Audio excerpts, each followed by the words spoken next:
Dear audience अस्सलाम वालेकुम। आज हम ग्रेड 8 के चैप्टर नंबर 2 फ्रेश वाटर के मतलब रीडिंग करेंगे और पेज वाइज इसकी आपके सामने इसको एक्सप्लेन भी करेंगे। सबसे पहले हम इसे पेज नंबर 1 की रीडिंग करते हैं। Fresh water is one of the abundant substance on the earth surface.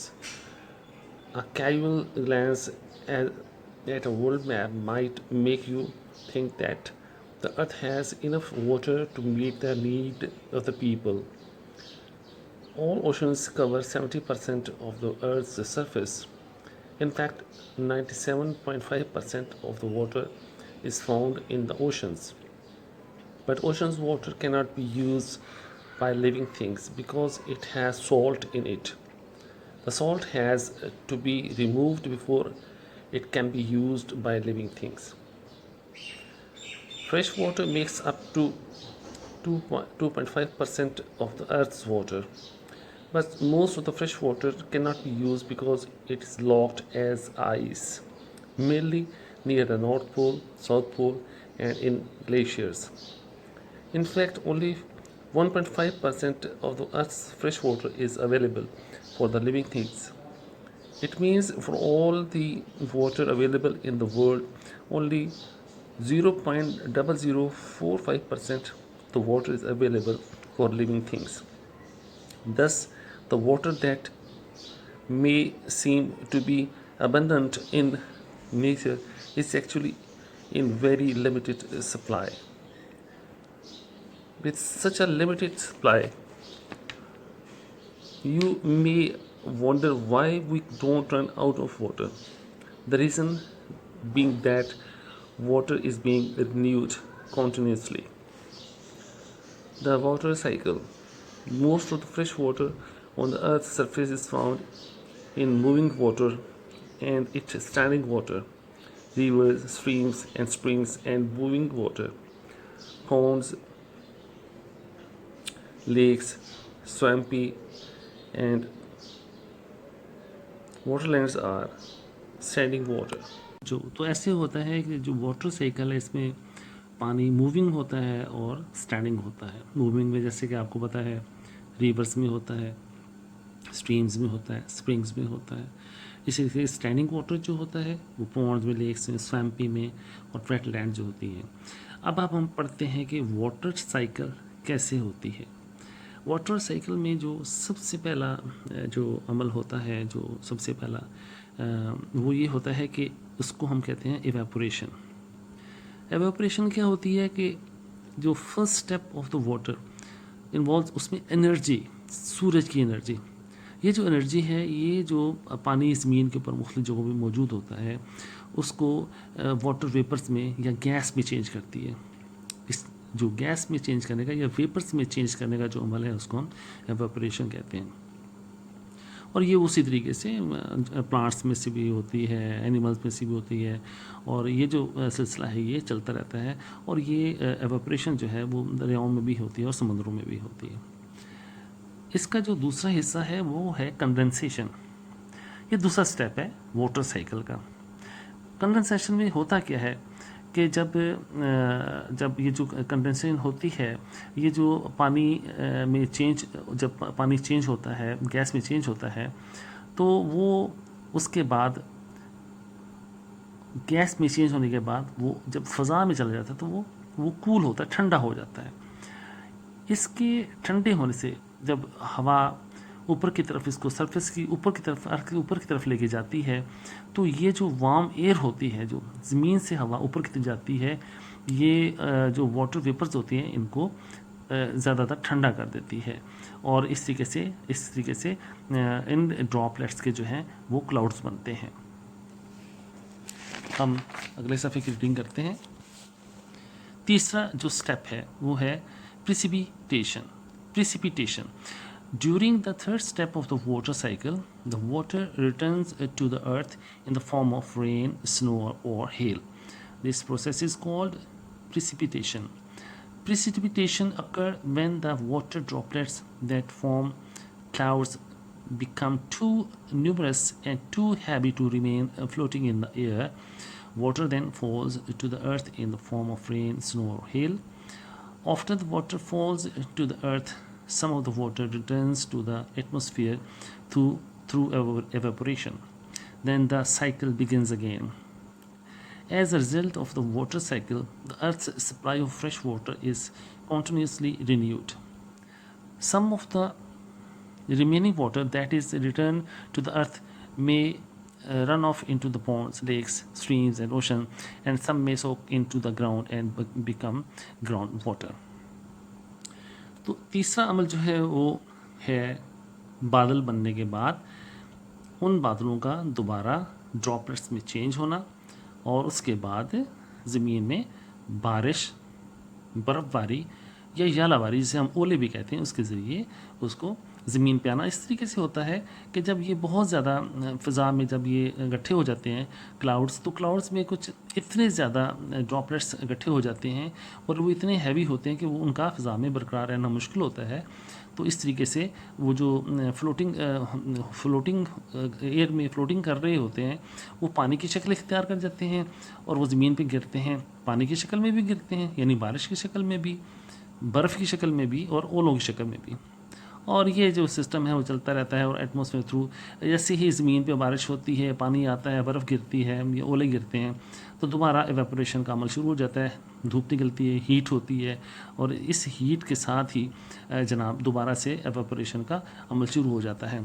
इसमें से बहुत सारा जो पानी है वो जो है वो पॉन्ड्स में खड़ा हो जाता है, स्ट्रीम्स में खड़ा हो जाता है और कुछ पानी जो ज़मीन के अंदर जज़्ब हो जाता है जो कि ग्राउंड वाटर बन जाता है। अब ग्राउंड वाटर बनता है उससे हम भी मुख्तलिफ़ तरीक़ों से हासिल करते हैं, वो हम आगे पढ़ेंगे।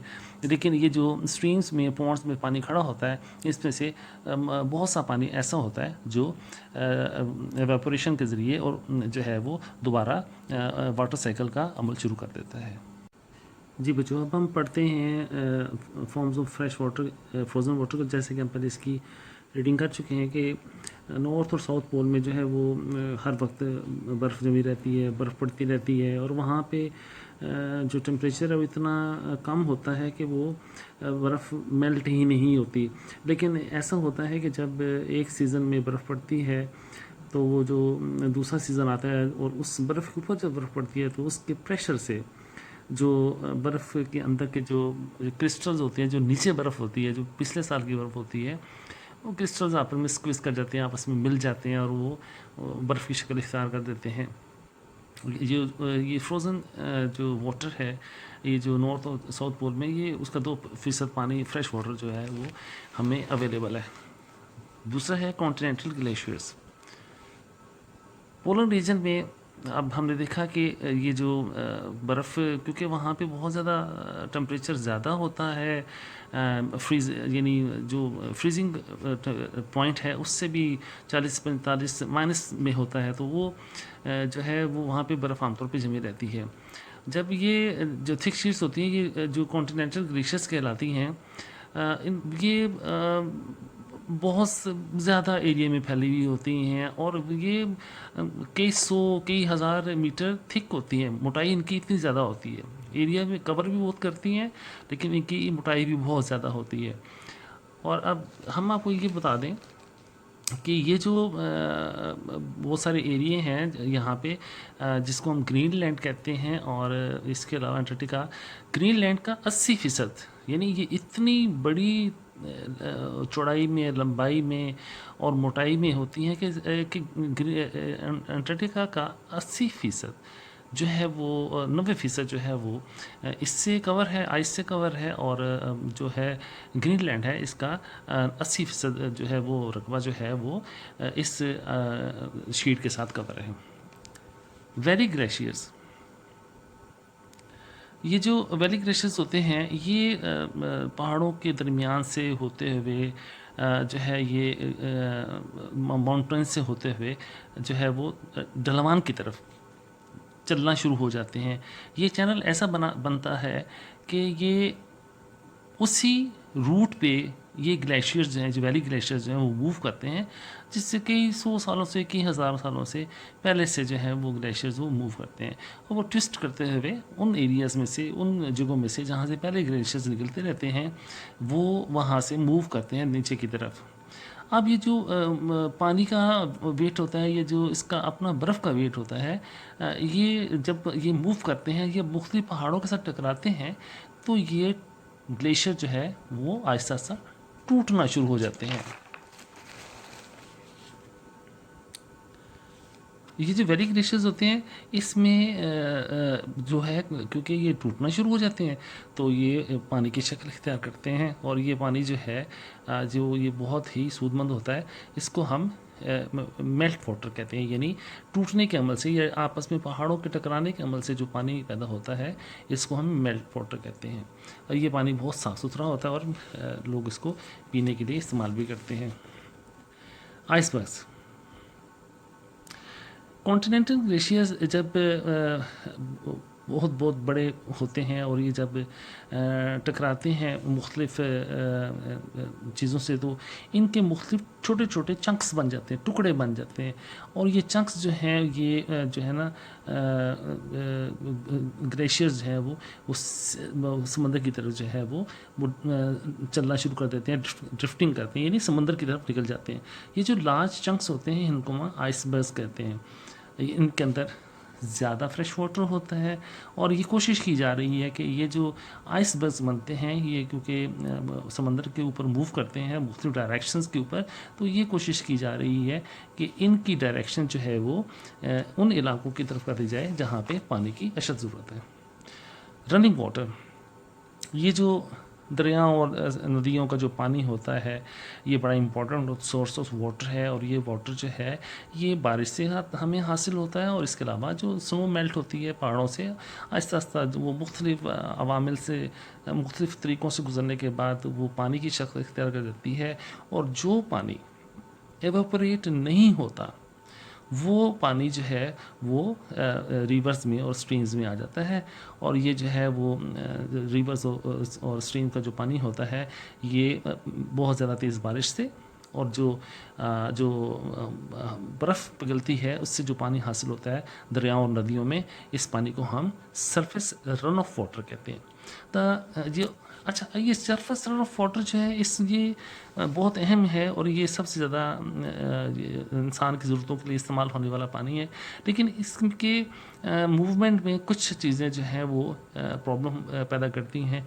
वो चीज़ें इम्प्रूवमेंट करने के लिए इसकी मूवमेंट क्या क्या पैदा करती हैं प्रॉब्लम्स, उनमें से सबसे पहली ये है कि जो खुश्क ज़मीन होती है, जहाँ से ये पानी गुज़रता है, वो पानी ज़्यादा ऑब्ज़र्व कर लेती है, यानी वो रन ऑफ वाटर को जो है वो ज़्यादा अपने अंदर जज़्ब कर लेती है। इस तरीके से जो पानी की जो मूवमेंट है दरियाओं में और नदियों में, जो मूवमेंट है वो वेट सॉइल में बहुत बेहतर होती है, जबकि जो ड्राई सॉइल होती है, इसके अंदर पानी की मूवमेंट बहुत ही स्लो होती है और कम हो जाती है। और नंबर 2 प्रॉब्लम जो होती है रन ऑफ वाटर की, रन ऑफ वाटर जो है, ये जहाँ पे बहुत ज़्यादा दरख्त लगे हुए होते हैं, वहाँ पे भी इसकी मूवमेंट भी कम हो जाती है, और इसकी जो है क्वांटिटी जो है वो भी कम हो जाती है, क्योंकि जो दरख्त जहाँ पे ज़्यादा लगे होते हैं, प्लांट लगे होते हैं, वो पानी को पी जाते हैं या पानी को ऑब्जर्व कर जाते हैं, और जहाँ पे कम पौधे लगे होते हैं, वहाँ पे इस चीज़ की प्रॉब्लम नहीं होती। इसके अलावा मुख्तलिफ जहाँ से पानी गुज़र रहा होता है, वहाँ पे वो पानी गुज़रते गुज़रते दाएँ बाएँ मुख्तलिफ नालियाँ बन जाती हैं, और वो नालियाँ जो हैं वो मुख्तलिफ सिस्टम्स के तहत रिवर्स और स्ट्रीम्स बनती हैं, और उनको हम वाटर शेड्स कहते हैं। वाटर शेड्स बाज़ जगह पे बहुत छोटे भी होते हैं, लेकिन जब बड़ी बड़ी नालियाँ बनती हैं और पानी ऊपर तेज़ी से आता है, तो उन नालियों के ज़रिए जाने वाला यह पानी बड़े बड़े वाटर शेड्स को भी बनाता है।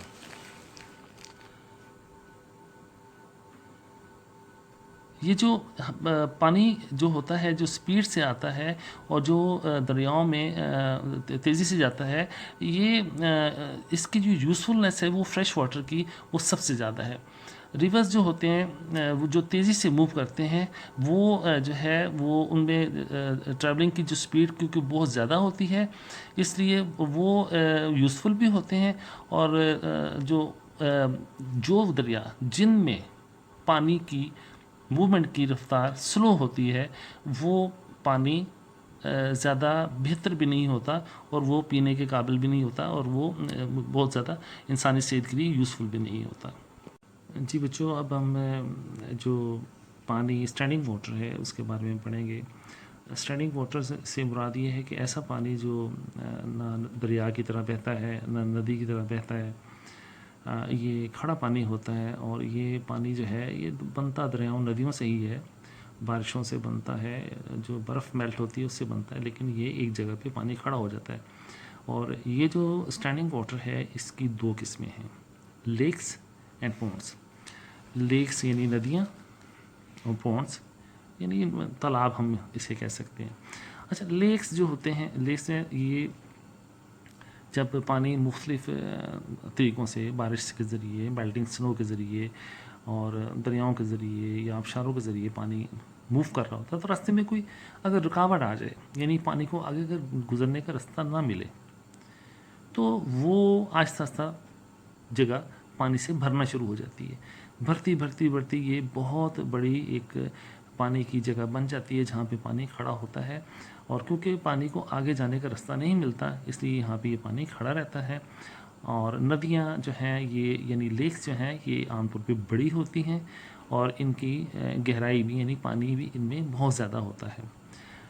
इसके मुकाबले में पॉन्ड्स भी जो है ये भी इसी तरीके से बनते हैं, लेकिन ये नदियों के मुकाबले में, लेक्स के मुकाबले में इनका साइज़ बहुत छोटा होता है और इनमें पानी भी बहुत कम होता है। नदियों की गहराई बहुत ज़्यादा होती है, पॉन्ड्स की गहराई बहुत कम होती है। यही वजह है कि इनमें जो पॉन्ड्स में जो है ना वो पौधे भी उगते हैं, जबकि नदियों में पौधे नहीं उगते होंगे उसके अंदर, पानी के अंदर, लेकिन पानी की सतह के ऊपर, पॉन्ड्स की सतह के ऊपर भी पौधे जो हैं वो ग्रो करते हैं। रेजरवायर्स यानी हम जो डैम बनाते हैं, ये जैसे हमारा रावल डैम है रावलपिंडी में, ये बहते हुए पानी, जो पानी बह रहा होता है उसके सामने एक यानी खुद ब खुद रुकावट खड़ी नहीं होती, बल्कि हम खुद लोग जो हैं इसको आगे रुकावट खड़ी करते हैं और पानी को जो है वो रोक लेते हैं। और ये पानी जो होता है जिसको हम रोकते हैं, डैमिंग जिसको हम कहते हैं, डैम बनाना, इसकी असल वजह ये होती है कि ये डैम इसलिए तैयार किए जाते हैं कि जिन दिनों में बारिशें नहीं होती या पानी की कमी हो जाती है तो जो रिज़र्व किया हुआ पानी होता है इन डैम्स के अंदर, वो जब पानी की हमें ज़रूरत होती है तो उस वक्त हमारे काम आता है। इससे हमें पानी की कमी का सामना नहीं करना पड़ता। Ground water. Not all of the water that falls to the earth as rain, snow and hail runs off into lakes, ponds and rivers. Some of the water soaks into the ground. The water stored in the ground is known as groundwater. There is more fresh water below the surface of the land than in all of the lakes, reservoirs and earth surface.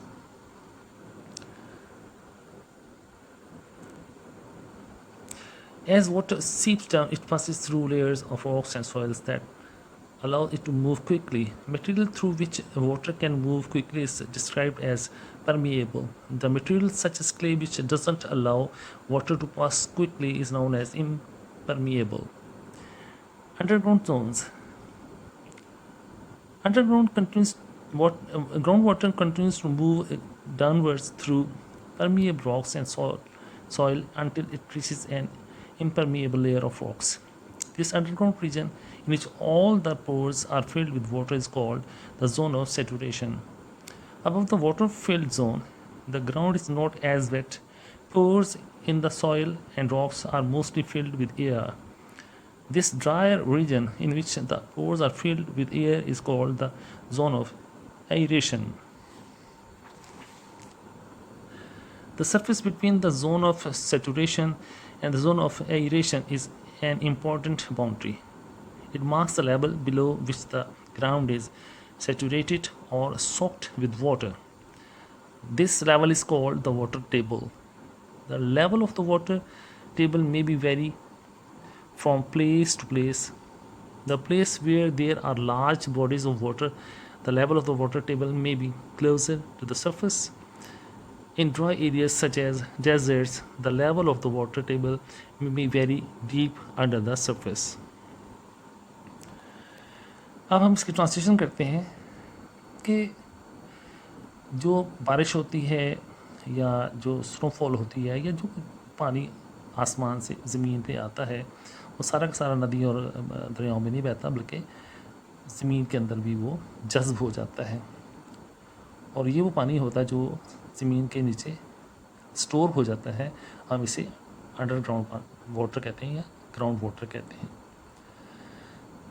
Underground water या ground के अंदर जो पानी होता है वो हमारे जो रिजर्वायर्स में और लेक्स में पानी होता है उससे कहीं ज़्यादा साफ़ और शफाफ होता है।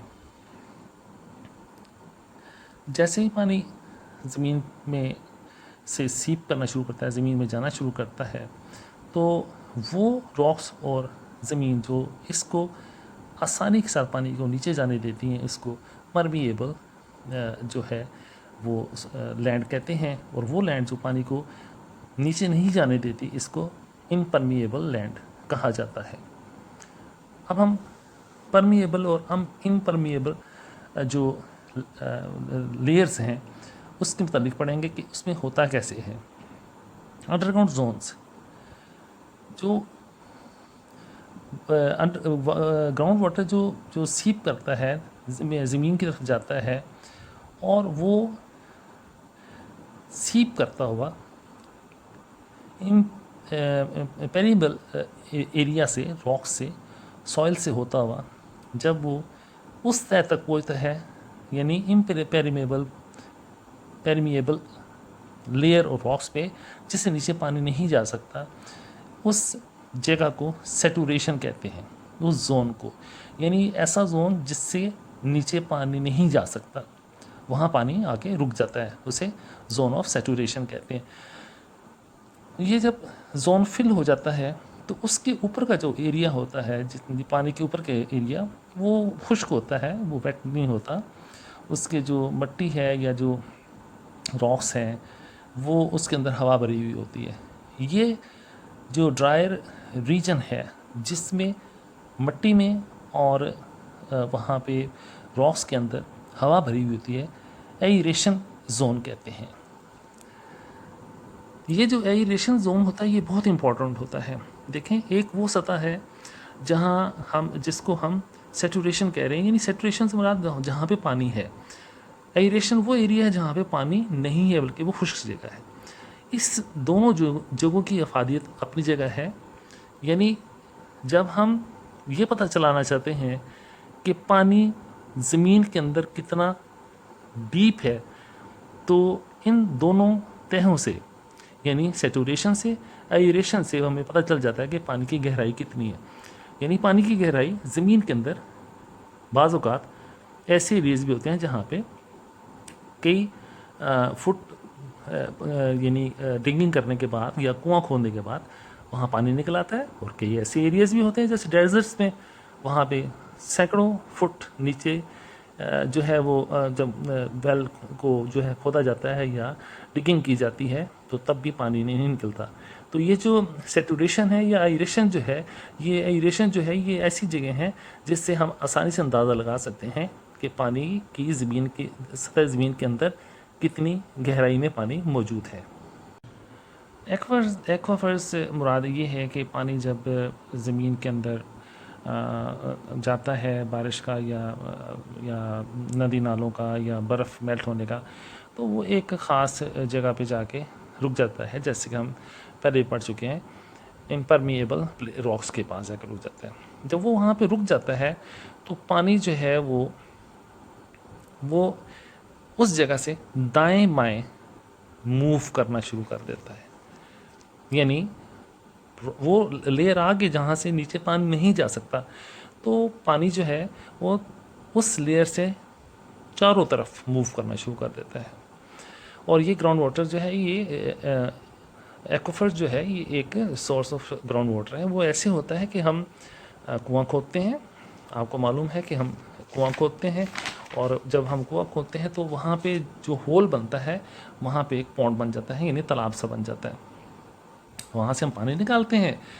जब हम पानी निकालते हैं तो कुछ देर के बाद वो जगह पानी से दोबारा फिल हो जाती है। ये वही तरीक़ाकार है जिसके तहत हमने कहा कि एक्वाफर जो है वो पानी जो है वो एक ख़ास ज़मीन की तह पे आकर रुक जाता है और उसके बाद वो दाएं बाएं मूव करता है। और बाज़ का ऐसा भी होता है कि पानी अगर वहाँ पे कम हो जाए तो जो हाई एल्टीट्यूड होता है यानी ऊंची जगह होती है वहाँ से पानी मज़ीद नीचे आता है और वो पानी जो है वो उस वेल के अंदर इकट्ठा होना शुरू हो जाता है और इस तरीके से पानी को निकाला जाता है और पानी इसी तरीके से इस्तेमाल होता रहता है और एक्वाफर्स के ज़रिए पानी वहाँ पे दोबारा हम इकट्ठा कर लेते हैं। बाज़ का ऐसा होता है गीज़र्स एंड हॉट स्प्रिंग्स कि पानी के जो ज़मीन के अंदर जो है ना वो हॉट वाटर वो जो है वो ज़मीन से बाहर निकलता है। ज़मीन के अंदर पानी जब गर्म होता है हीटेड होता है और उसके निकलने का एक छोटा सा कोई सुराख होता है या छोटी सी कोई जगह होती है तो जब पानी जब गर्म होता है जब उसको हीट मिलती है ज़मीन के अंदर से तो वो एक्सपैंड होता है। जब वो एक्सपैंड होता है तो वो उस प्रेशर के ज़रिए ज़मीन के अंदर से बाहर निकल आता है। इसी तरीके से कैवर्न्स ये गारों को कहते हैं। ये गार ऐसे होते हैं कि ज़मीन के अंदर जब पानी जाता है तो वहाँ पे लाइमस्टोन यानी एक पत्थर है जो इसके अंदर मौजूद होता है। ये डिज़ोल्व होता है एक कार्बन डाइऑक्साइड जब पानी मूव करता है तो ज़मीन के अंदर तो जो ये कम्बिनेशन के साथ कार्बन डाइऑक्साइड के कम्बिनेशन के साथ ये डिज़ोल्व कर देता है लाइमस्टोन को। और जब ये ग्राउंड वाटर एंटर होता है ज़मीन के अंदर मुख्तलिफ हिस्सों में तो लाइमस्टोन के अंदर क्रैक्स पैदा होते हैं और ये क्रैक्स जो है जो ग्रेजुअली बड़े होने शुरू हो जाते हैं। और ऐसे होता है कि अगर ये प्रोसेस लंबे अरसे तक होता रहे यानी लाइमस्टोन के ज़रिए क्रैक्स बढ़ते चले जाएं तो ये बढ़ते बढ़ते बड़े बड़े गार बन जाते हैं ज़मीन के अंदर।